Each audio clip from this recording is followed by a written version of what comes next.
जिस व्यक्ति की बीमारी खत्म ही नहीं हो रही, कभी पाँव में दर्द आ गया, कभी कमर में दर्द आ गया, कभी पीठ में दर्द आ गया, कभी सिर में दर्द आ गया, कभी आंखों में तकलीफ हो गई, कभी दमा चलने लगा, सांस चलने लगी, कभी डॉक्टर को दिखाया तो थायराइड हो गया, कभी ब्लड कम हो गया, कोई प्लेटलेट कम हो गई, कोई कुछ हो गया, कोई कुछ हो गया। डॉक्टर को दिखाओ, डॉक्टर जो दवाई दे कुंदकेश्वर महादेव के नाम से उसको खाओ। तुमको ऐसा लगे कि ये शरीर का रोग तो समाप्त हो ही नहीं रहा, एक ना एक रोग चल ही रहा, ये रोग समाप्त होने का नाम ही नहीं ले रहा। पिपलेश्वर महादेव का नाम लेकर,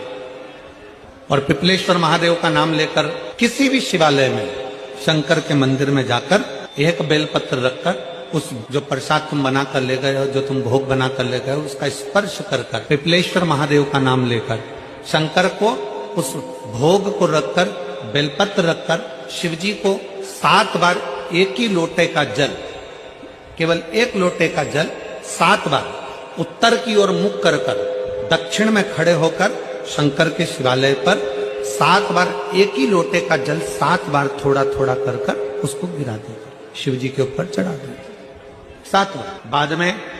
जो प्रसाद पर आपने बेलपत्र रखी है, उसी बेलपत्री को उठाकर शंकर के शिवलिंग पर चढ़ा दे। बाबा को प्रणाम करिए, बाबा मेरे शरीर का रोग समाप्त नहीं हो रहा। किसी भी दिन पिपलेश्वर महादेव का नाम लेकर वो चढ़ी हुई बेलपत्री लियाओ,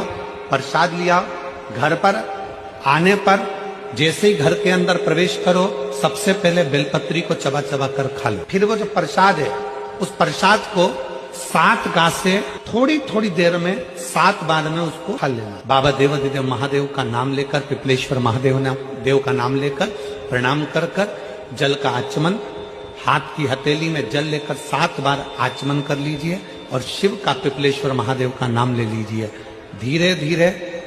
15 दिन लगेंगे और 15 दिन में बीमारियां अपने आप कम होना प्रारंभ हो जाएगी और बाबा आपका हाथ पकड़कर आगे बढ़ाएंगे।